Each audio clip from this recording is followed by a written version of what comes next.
अचानक हुई इस बारिश में सारा प्रोग्राम चौपट कर दिया। हाँ डॉक्टर, हमें पहले ही क्लिनिक से निकल जाना चाहिए था। पेशेंट को कैसे छोड़ के जा सकते हैं? लेकिन डॉक्टर आप बहुत लेट हो गई हैं। कहीं ऐसा ना हो कि आप सबके पहुंचते पहुंचते पार्टी ओवर हो जाए। नहीं होगी। अविनाश भाई साहब की बेटी और मेरी होने वाली बहू की पार्टी है। पार्टी आधी रात तक चलेगी। ओह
इसे तो बहुत चोट लगी है। इसे क्लिनिक लेके जाना होगा।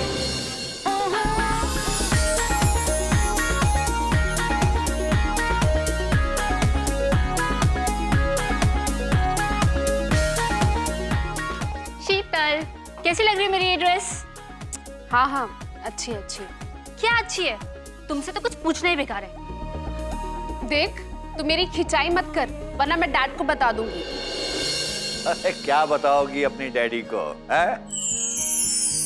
यही ना कि शैली तुमसे पूछ रही है कि उसकी ड्रेस कैसी है, लेकिन तुम बिजी हो, तुम पढ़ाई कर रही हो, लेकिन वो बार बार तुम्हें तंग कर रही है ना।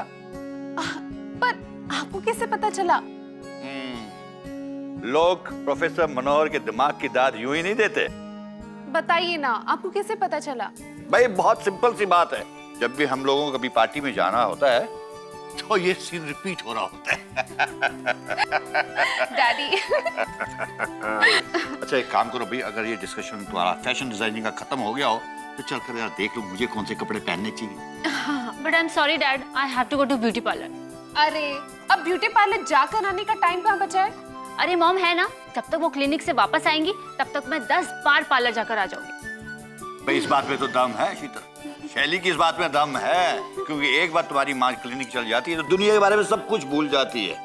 तुम एक काम करो, अपनी माँ को फोन करो और बताओ पार्टी में जाना है, जल्दी वापस आ जाए। ठीक है। ओके, तब तक मैं पार्लर होकर आती हूँ। ठीक है, ओके बाय बाय। डॉक्टर आप मुझे क्लिनिक क्यों लेकर आई? मत जाने दीजिए मुझे, मैं नहीं जीना चाहती हूँ। क्यों करना चाहती हो? मैंने काम ही ऐसा किया है। क्या काम किया तुमने ऐसा? मौत ही एक रास्ता है। हाँ डॉक्टर, अगर मैं खुद नहीं मरी तो ये दुनिया मुझे जीते जी मार देगी। क्यों? क्या किया ऐसा तुमने? बोलो, क्या किया ऐसा तुमने? डॉक्टर, डॉक्टर मैं प्रेग्नेंट हूँ।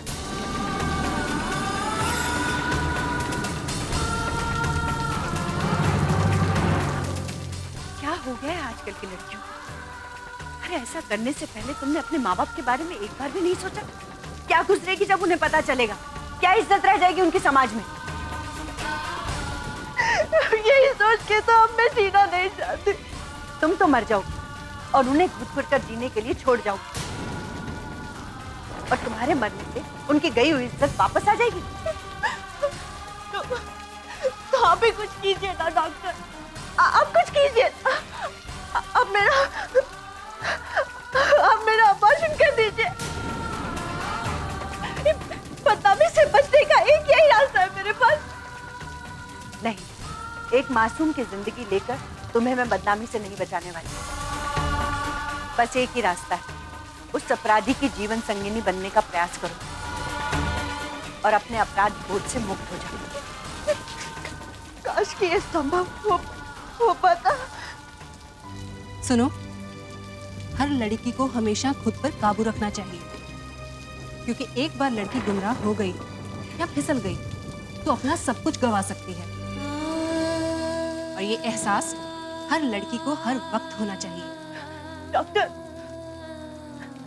मैं आपकी बात से सहमत हूँ, लेकिन हर लड़की के हालात एक जैसे नहीं होते। बस इन्हीं हालातों की मजबूरी के शिकंजे में आकर वो वैसे कदम उठा लेती है। डॉक्टर, डॉक्टर प्लीज, आपको जितने पैसे चाहिए मैं आपको दूंगी। नहीं डॉक्टर, डॉक्टर प्लीज। अफसोस होता है तुम जैसी लड़कियों की सोच पर। एक क्षणिक भावावेश में आकर अपनी जिंदगी दांव पर लगाती, अपनी इज्जत दांव पर लगाती और मुझे कीमत देने चली हो। Sorry, abortion is illegal and I can't be part of it. लेना, इन्हें फर्स्ट एड के लिए अंदर ले चलो। क्या अविनाश, किसका इंतजार हो रहा है? भाई केक काट लिया जाए। चोपड़ा साहब थोड़ा इंतजार कीजिए, हमारे जिगरी दोस्त है मनोहर, उनको तो आ जाने दीजिए। So good to see you. लेकिन कोमल, तेरे आने से इस महफिल में 4 चांद लग गए। Really? देखना, प्राची की 22वीं सालगिरह है। कितनी जल्दी जल्दी लड़कियां बड़ी होती पता ही नहीं चलता है। हाँ शकुन, बच्चियां कब बड़ी हो जाती है पता ही नहीं लगता। वैसे तूने प्राची की शादी के बारे में क्या सोचा है? मेरी नजर में एक लड़का है, वो है ना मिसेस धिंगरा, उन्हीं का बेटा। बहुत अच्छी फैमिली है, मिले हैं, फैक्ट्रीज हैं, दे वेरी वेल ऑफ। लेकिन हमने प्राची के लिए रिश्ता ढूंढ लिया है। हाँ, डॉक्टर भैरवी है ना, उनका लड़का अमित। डॉक्टर भैरवी का बेटा? हाँ। देख शकुन, जो भी फैसला करना सोच समझ कर करना।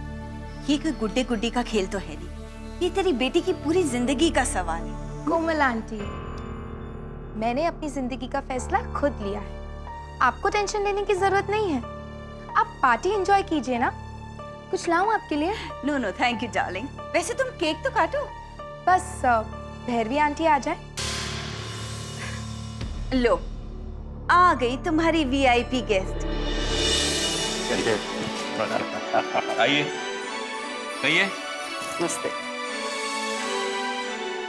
ये कोई टाइम है किसी पार्टी में आने का?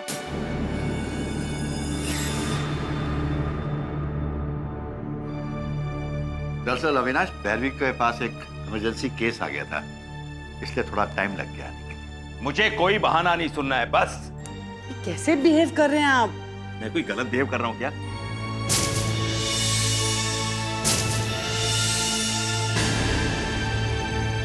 भाई साहब, हमारी बात तो सुन लीजिए। भाभी जी प्लीज, आप बीच में मत बोलिए। आप क्या समझते हैं अपने आप को? आपके बिना पार्टी नहीं हो सकती क्या?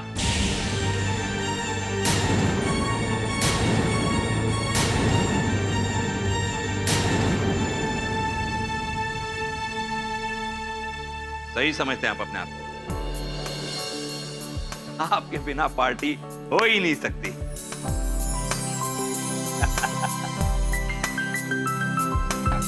मनोहर, अविनाश, तुमने तो ड्राई दिया था। अब आई थिंक अब हमें केक काट लेना चाहिए। हाँ, क्यों नहीं भाई? आओ, आइए। come, everybody. Happy birthday to you. Happy birthday to you. Happy birthday dear Prachi. Happy birthday, darling.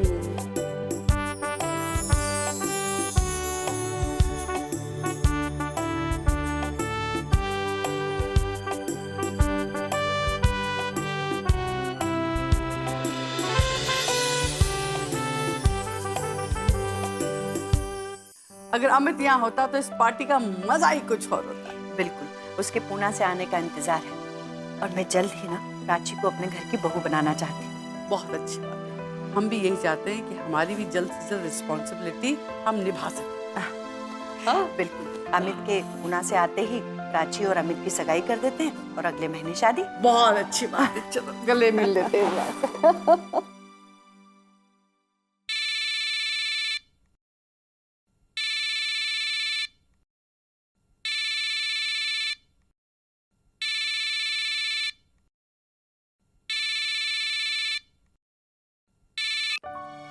Hello, हाँ अमित बेटा, कैसे हो? Dad, I am absolutely fine. Okay okay, अब आप दूसरे डैड जैसे मुझसे कुछ पूछें उससे पहले मैं ही आपको बता देता हूँ कि मेरी जॉब बहुत अच्छी चल रही है। इनफैक्ट यहाँ पुणे में मेरे बॉस और मेरे कलीग दोनों मुझसे बहुत खुश हैं। डैड, मैं कल घर आ रहा हूँ। Oh that's a wonderful news. वैसे बेटा मैं भी तुम्हें फोन करने ही वाला था। क्यों डैड, कोई खास बात? अरे बेटा, तुम हमारे इकलौते बेटे हो, हमारी भी कुछ जिम्मेदारियां बनती हैं। तुम आ जाओ तो बताता हूँ। डैड, वैसे मैंने भी आज आपको इसीलिए फोन किया है क्योंकि मुझे भी आपसे एक खास बात करनी थी। ऐसी भी क्या खास बात है बेटे जो कल अपने आने तक का इंतजार नहीं कर सके? डैड, शायद जिंदगी में पहली बार मैंने आपसे और मम्मा से कुछ बात छुपाई। डैड, मैं चाहता हूँ कि आप मेरी ये बात सुनकर प्लीज नाराज मत होइएगा। बेटा, अगर तुम्हें अपनी गलती का एहसास है तो मैं नाराज नहीं होऊंगा। डैड, मैं एक लड़की से प्यार करने लगा हूँ।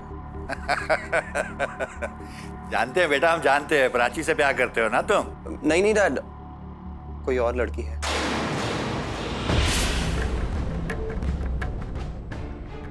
हमारे ही शहर की है, यहाँ पूना में जॉब करती है। बेटा, तुम तो जानते हो मुझसे ज्यादा तुम्हारी माँ प्राची को पसंद करती है।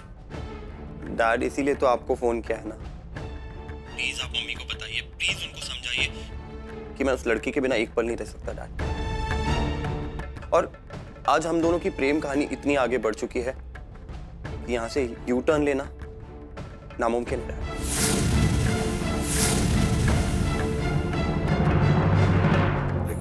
लेकिन बेटा, हम अविनाश जी को क्या जवाब देंगे? आज ही तुम्हारी माँ प्राची की माँ के साथ सगाई की बात तय करके आई है।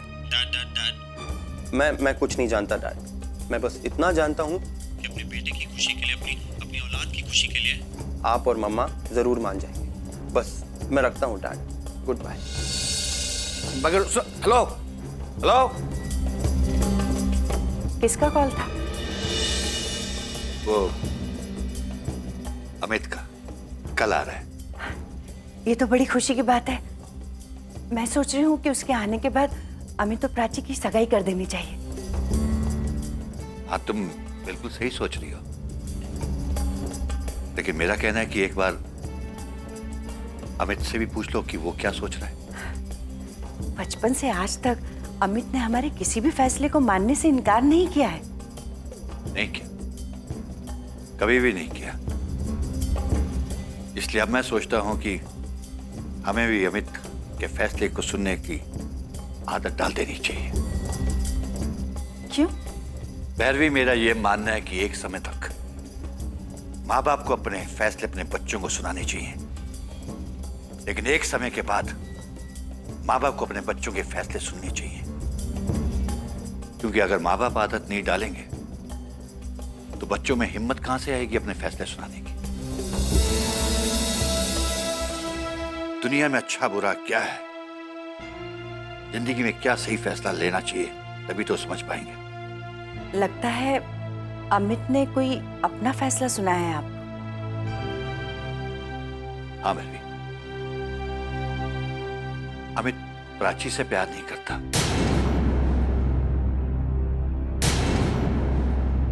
किसी और से करता है और उसी से शादी करना चाहता है।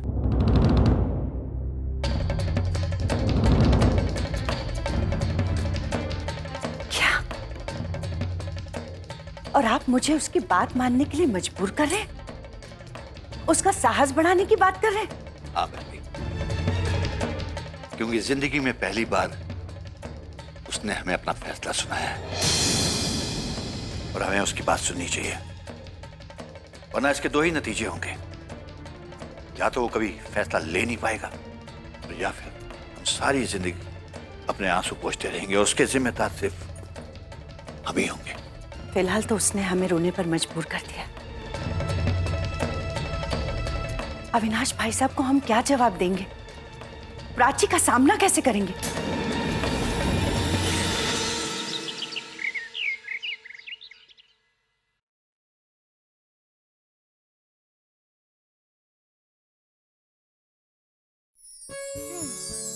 पता नहीं क्या बात है, आज सब कहीं खोए खोए से हैं। आप? हाँ मैं। लेकिन तुम मुझे देख के ऐसे क्यों रिएक्ट कर रही हो, जैसे मैं इस घर में पहली बार आई हूँ?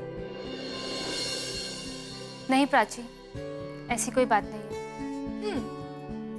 कोई बात तो जरूर है। हाँ, ये अलग बात है कि तुम दोनों मुझे बताना नहीं चाहती। ओके, मत बताओ, लेकिन याद रखना, जब तुम दोनों की भाभी बन जाऊंगी ना, तो कान पकड़ूंगी तुम्हारे।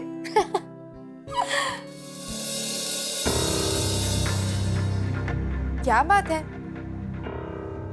तुम दोनों ऐसे? बताओ ना क्या हुआ। प्राची, वो अमित भैया, क्या हुआ अमित को? हाँ? उन्हें कुछ नहीं हुआ, लेकिन लेकिन क्या? शैली, मुझे बताओ क्या बात है? शीतल, तुम तो बताओ क्या हुआ? तुम दोनों जानती हो ना कि अमित मेरे लिए क्या है?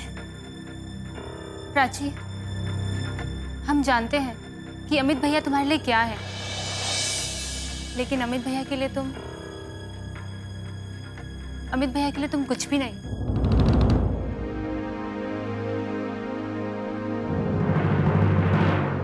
अमित भैया किसी और से प्यार करते हैं और वो उसी से शादी भी करना चाहते हैं। नहीं, ऐसा हरगिज नहीं हो सकता। झूठ बोल रही हो तुम दोनों, झूठ बोल रही हो।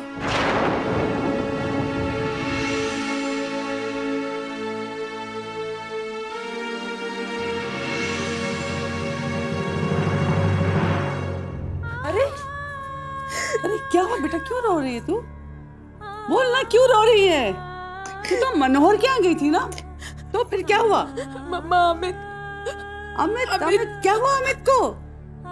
अमित किसी और लड़की से प्यार करता है और उसी से शादी भी करना चाहता है।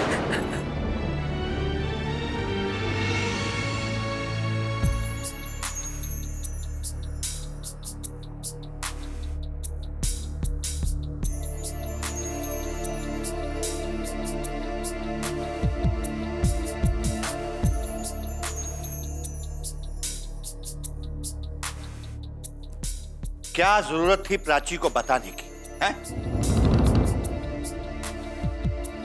अरे अमित आ रहा है ना, उसके बाद डिसाइड कर लेते कि क्या करना और क्या नहीं करना है। सॉरी पापा।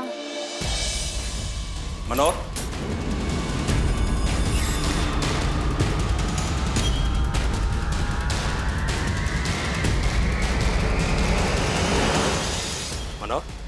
ये मैं क्या सुन रहा हूं? विनाश, जिस बात को लेकर तुम परेशान हो, उसी बात को लेकर हम लोग भी परेशान हैं। लेकिन तुम्हारी परेशानी मेरी प्राची के आंसू नहीं पहुंच सकते मनोहर।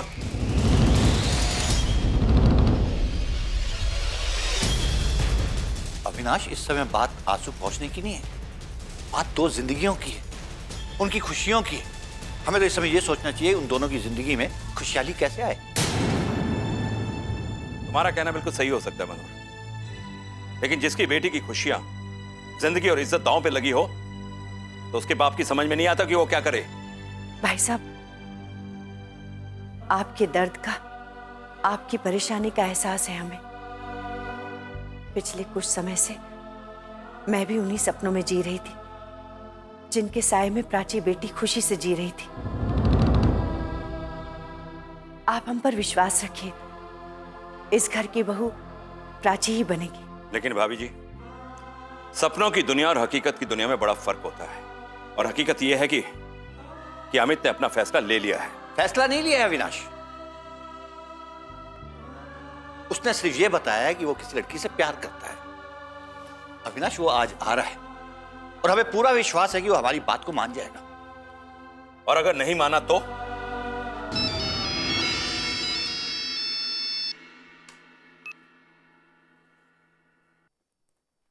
हाँ शकुन, बोलो। अविनाश, जल्दी से घर आ जाओ, प्राची ने नींद की गोलियां खा ली है। क्या? जल्दी आ जाओ। ठीक है, मैं आ रहा हूं, फौरन आ रहा हूं। क्या हुआ अविनाश? तुम्हारी वजह से मेरी बेटी की जिंदगी खतरे में पड़ गई है। भाई साहब, आप ऐसा क्यों सोच रहे हैं? भगवान पर विश्वास रखिए, सब अच्छा हो जाएगा। और अगर मेरी बेटी को कुछ हो गया ना तो ये अच्छा नहीं होगा।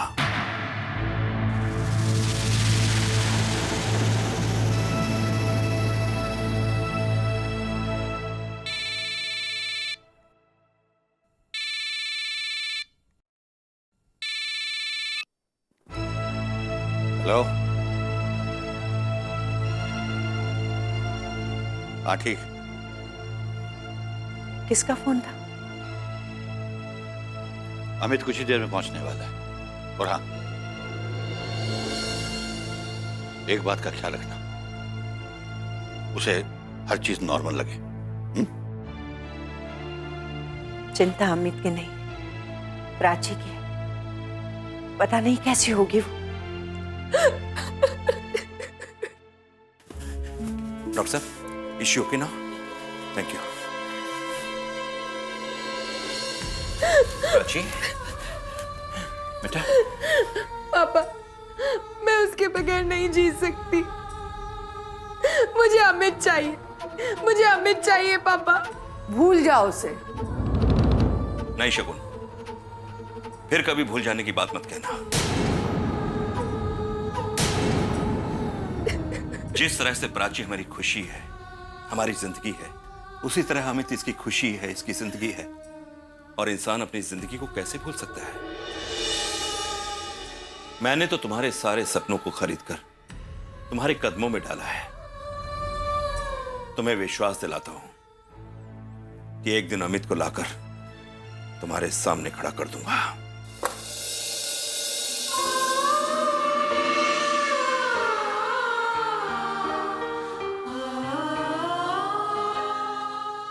वेलकम बैक होम बेटा।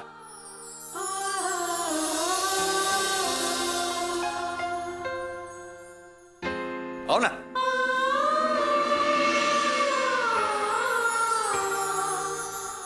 कैसी हो माँ? मैं ठीक। कैसा है? कैसी है? कैसी है छोटी? पापा कैसे हैं डैड? अरे डैड बिल्कुल ठीक है बेटा। ये बताओ, सफर कैसा रहा? कोई परेशानी तो नहीं? डैड 2 घंटे का तो रास्ता था, परेशानी कैसी? लेकिन फिर भी आपने आने में काफी देर कर दी। हाँ, हम दोनों निकले तो थे यहाँ के लिए, बस कोर्ट चले गए थे। हम दोनों कोर्ट? मैं कुछ समझा नहीं बेटा। हम जानते हैं कि ये आप सभी लोगों के लिए सरप्राइज है, पर कोई बात नहीं, आप सभी के प्रश्नों के उत्तर अभी मिल जाएंगे। डैड, मॉम, हम कोर्ट मैरिज कर आए।